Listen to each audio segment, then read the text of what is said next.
For example मैंने बुरखा पहना है और what the shit they were talking about saying me कि वहाँ पे बहुत सारी लड़की, तुम वहाँ जाके क्या करोगी? And I just don't know कि भाई ये इसका बोलने का क्या लॉजिक है, क्या करूँगी मतलब क्या करूँगी मैं? ऑफ कोर्स मैं जाके कुछ अच्छा ही करूँगी। अगर मैं कहीं से आ रही हूँ, मैंने रोज़ा भी रखा है, still I am here, what I am here for my country, because ये सिर्फ मेरी या आपकी बात नहीं हो रही, ये हमारी आगे वाली पीढ़ी की बात हो रही है। असदुद्दीन ओवैसी कह रहे थे कि एक बुर्का पहनने वाली लड़की प्रधानमंत्री बनेगी, ये वही तो नहीं है?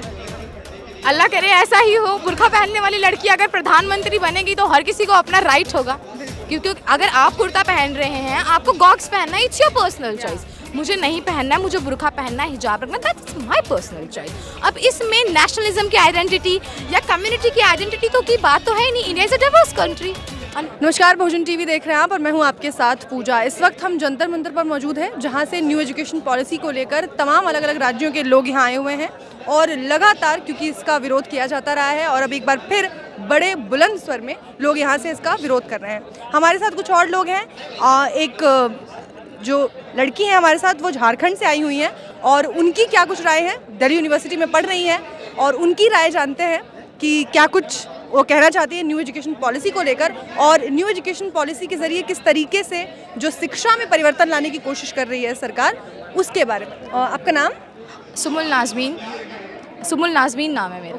नाज़मीन, यहाँ पे न्यू एजुकेशन पॉलिसी को जैसे कि लेकर लगातार प्रदर्शन हो रहे हैं, आप दिल्ली से ही हैं? No, I am from Jharkhand, but I study in Delhi University. Yeah, I am in third year. University, which year? I am in the third year. Like my last semester is on. Okay. Yes. Which subject?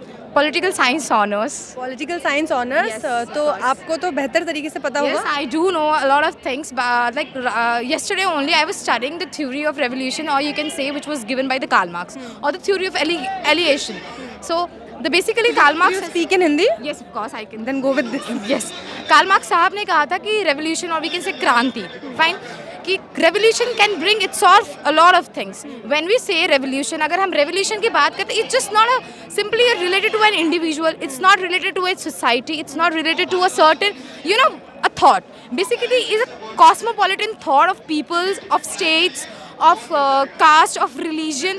We can of course include community too, because when we talk about revolution, a lot of people come together for a particular mindset and they just make sure that these things bring a revolution itself. For example, when we talk about the French Revolution or the Renaissance, about the art and culture, it's just not a simple thing तुमने बोल दिया वो कर दिया. We need to do about it. We need to have to work about it. For example, अगर हम बात करें तो अगर हम क्लास स्ट्रगल की बात करते हैं, मैं कैपिटलिज्म के बहुत अगेंस्ट हूँ, because like in this theory we just see but poorer are becoming more poorer and the rich poorer are becoming more poorer and rich are becoming richer.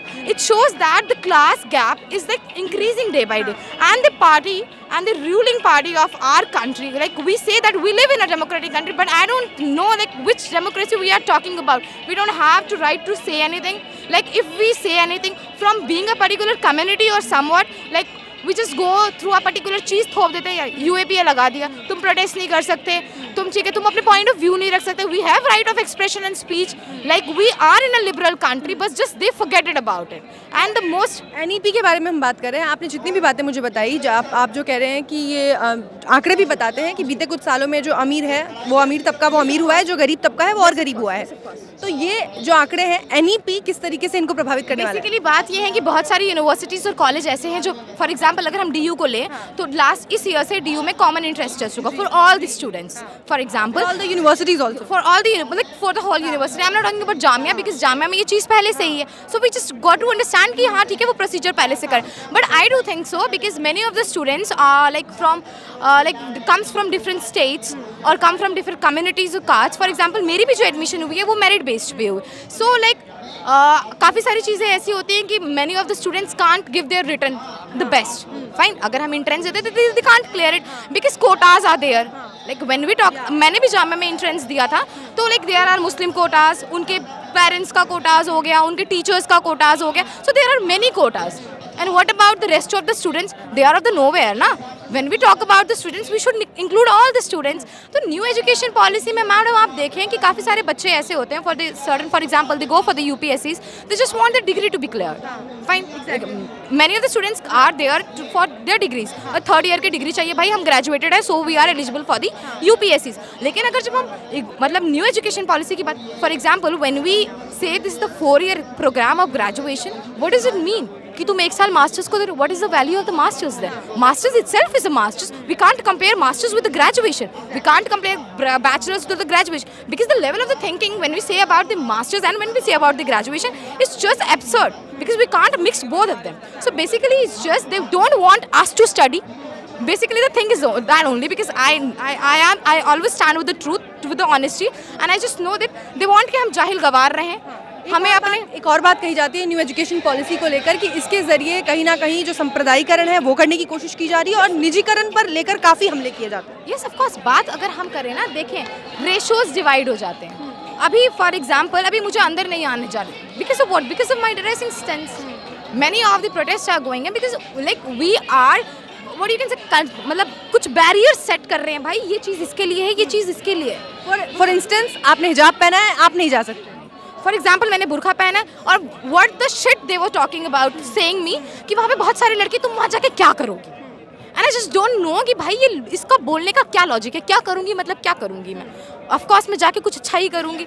अगर मैं कहीं से आ रही हूँ, मैंने रोज़ा भी रखा है, still I am here for what I am here for my country. Because ये सिर्फ मेरी या आपकी बात नहीं हो रही, ये हमारी आगे वाली पीढ़ी की बात हो रही है. मेरी बहन है, आपका भाई है, सबकी बात हो रही है ना. अगर मेरी बेनिफिट भाई, मुझे क्या फ़र्क पड़ रहा है? बेसिकली बात तो ये भी देखनी चाहिए ना. तो लोगों को, काफ़ी सारे लोगों को ये चीज़ समझ आ रही है. काफ़ी सारे लोग जो हैं सिर्फ एक चीज़ को लेकर के उनमें हेट्रेट इतना ज़्यादा ग्रो हो चुका है कि वो सही और गलत के बीच डिफ्रेंशिएट ही नहीं कर पा रहे. अगर आप उन्हें प्रूव भी कर देंगे ना कि भाई पत्ता गिर रहा है तो इसमें लॉ ऑफ ग्रेविटी है, लेकिन अगर नेक्स्ट टू द पर्सन उन्हें बोल दे रहे हैं ना कि नहीं है law of gravity, they are not going to believe. आम बोलचाल में जिन्हें अंधभक्त कहा जाता है, ऑफकोर्स आप जो बोलचाल में उन्हें आप अनभक्त कह लें या मोदी भक्त कह लें या फिर मिस्टर आदित्यनाथ के भक्त कह लें, whatever you can say. Basically भक्ति इज अनदर थिंग एंड भक्त is another thing. From where I belong, भक्ति इज डिवोटेशन. मतलब भक्त मीन्स तुम एक चीज़ को एब्सर्डली बिलीव कर रहे हो, तुम एक सेल्फ डिल्यूजन पर्सन हो जो तुम रियलिटी एक्सेप्ट नहीं कर पा रहे हो कि भाई ये रियलिटी है. Basically this is the thing. और जिस बैकग्राउंड से मैं आती हूँ, it's like I also want to be a politician in future, but like my dad you can be a good politician. Yes, like many of my people, like many of my friends and cousins says that, but my dad don't want me to be a politician because he say कि भाई गाली क्यों खानी है, तुम आराम से रहो अपनी ज़िंदगी में. because देखें ना कि अब हमारे IAS या IPS के पास कितनी पावर रह चुकी है, कुछ नहीं है भाई उन लोगों के पास. They are limited in the certain district. वो भी अगर उनको कुछ करना है तो they have to take permission from the officials, from the other ones जो तुम सब. इसलिए तो मैं चाहती हूँ कि ऐसा कुछ करो कि तुम पावर को लेजिटिमेट कर पाओ. और सबसे बड़ी पावर आज के टाइम में मुझे लगता है कि एक तो कमर्शलाइजेशन है. ठीक है, हम ब्यूरोक्रेट्स की बात करें तो वो इंक्लूड नहीं करता है. तो जिसके बारे में असदुद्दीन ओवैसी कह रहे थे कि एक बुर्का पहनने वाली लड़की प्रधानमंत्री बनेगी, ये वही तो नहीं है? अल्लाह करे ऐसा ही हो. बुर्का पहनने वाली लड़की अगर प्रधानमंत्री बनेगी तो हर किसी को अपना राइट होगा, क्योंकि अगर आप कुर्ता पहन रहे हैं, आपको गॉग्स पहनना है, इट्स योर पर्सनल चॉइस. मुझे नहीं पहनना है, मुझे बुर्का पहनना है, हिजाब रखना, दैट्स माय पर्सनल चॉइस. अब इसमें नेशनलिज्म की आइडेंटिटी या कम्युनिटी की आइडेंटिटी तो की बात तो है ही नहीं. India is a diverse country and we all should like, हमें आर्टिकल 14 और 18, 21 यही तो बात करता है ना. What's your age right now? My age is 21, I am 21. 21. तो you have to, हाँ, you just need some more years और उसके बाद आप मोदी जी की दावेदारी के लिए, कुर्सी की दावेदारी के लिए आप कर सकती हैं. मोदी जी का तो पता नहीं, बस श्योर आई मेक श्योर कि मैं आदित्यनाथ की दावेदारी के लिए ज़रूर खड़ी हूँ. Because he is like okay, he has influenced many of the peoples and I just want like many of my friends are bhakts now, I can say them. अब लड़ाई हो जाती है भाई, बात नहीं करते हैं, ब्लॉक कर देते हैं साहब, because they don't want to accept the reality, because they know कि सुमुल सही है भाई, कितना लड़ोगे तुम, कितने दिन. आदित्यनाथ की एक उम्मीदवार है दावेदारी के लिए जो उनको अगली बार अगले इलेक्शंस में दावेदारी दे सकती हैं. तो बहुत शुक्रिया. और जैसा कि मैंने कहा कि असदुद्दीन ओवैसी जिस लड़की की बात कर रहे थे या जिस एक बुर्खा पहनने वाली किसी औरत की बात कर रहे थे कि वो भी इस देश की प्रधानमंत्री बन सकती हैं, तो of course she could be that. Thank you so much. Thank you very much. Thank you.